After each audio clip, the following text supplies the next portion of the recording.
Yo, what's good, YouTube? Welcome back to another lift. It's the day after Christmas. I hope you guys enjoyed your holiday, spent some time with the family, spent some time outside of the gym. A little bit of recovery going on because naturals grow best when we're recovering. So today's lift, we got upper day. Today I hit biceps and back. Today's approach, we started off with the 65s and we curled them for 2 top sets until I couldn't anymore. So I took it to a failure, essentially. And then I did 2 back off sets with the 55-pound dumbbells, unilateral with one arm. So I was just curling like one singular arm at a time. Bit of a strength and balance. So I'm working on the weaker arm. I start with the weaker arm first, and I let my weaker arm dictate the reps for that set, and then I'll try to match it with my stronger arm just to kind of even out that strength and muscle imbalance over time.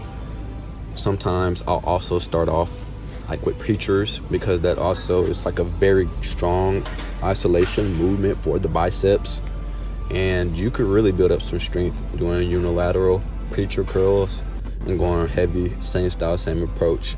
Take it to failure, or maybe 1 or 2 reps in reserve for your top sets, and then do back off sets to build that hypertrophy and grow the muscle. Having any type of imbalances, whether strength imbalances or muscle imbalances, definitely can affect your compound movements. So it's best to approach your weaker side with a little bit of strategy.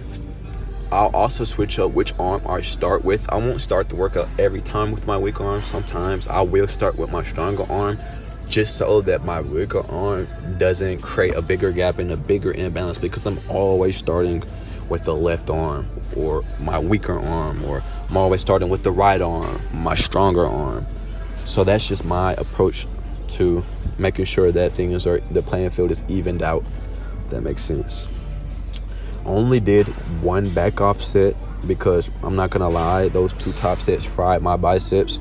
So this was just more so about lighter squeeze contraction, like that's all this was the focus on, was just making sure that I'm squeezing at the top of the movement so that I can get that peak that I'm looking for. I'm not gonna lie, biceps, arms in general are a very simple muscle group to train. Like, it doesn't require too many exercises, it doesn't require too much work for them to grow. Like, arms can grow fairly easily from 1 or 2 exercises, and you'll see your arms blow up. Like, you don't need a lot of machines, you don't need a lot of equipment. Just some good old dumbbells can get you right. Like, you could stick with dumbbells and just do standing curls or preacher curls, and then switch them to hammers, and you're good. And then for triceps, you could do over the head extensions, or you could do rope cable extensions, either or. But you don't need a lot of movements to grow your arms. You don't, just make sure you're overloading your arms. And arms, from my experience, at least me, I've experienced, they recover fairly quickly. So I'm able to kind of thrash them a little bit more frequently than I am, say, back, because it's a much larger muscle. See what I'm saying? So if you're trying to grow your arms, kind of up the frequency of it, and then make sure, of course, you're going heavy.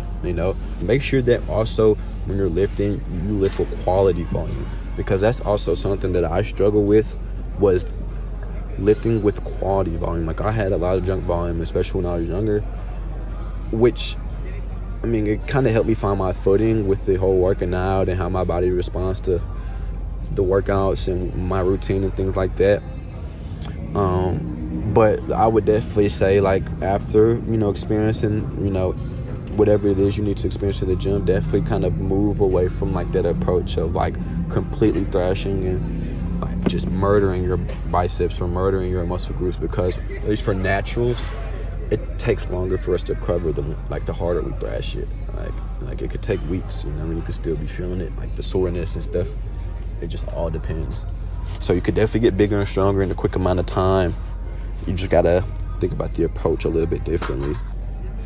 So here I'm moving into the plate loaded seated rows. I kind of hit this frequently, so today was more so about a control and squeeze contraction day than it was like loading up super heavy. So a lot of these pauses, I was pausing at the bottom and then I'm holding it at the top for at least 1 second to 2 seconds to insinuate the contraction, and then I control the eccentric all the way down to the very last rep. That's what's going to help with the hypertrophy. It's what's going to help with the overall strength and hypertrophy gains, which is going to be what you're looking for when you're hitting these type of movements. My routine is very simple. I don't do a lot of exercises. I just go hard and that's it. No hesitation. But that's all I have for commentary for this video. I'm going to let you guys watch out the rest of this pump. If you enjoyed this video, be sure to smash that like button. Also, be sure to comment down below if you made it this far. No hezzy. And if you got any peers or family members who've been slacking, who've been ducking the gym, be sure to share this video with them and tell them lock in. We're getting active all 2026.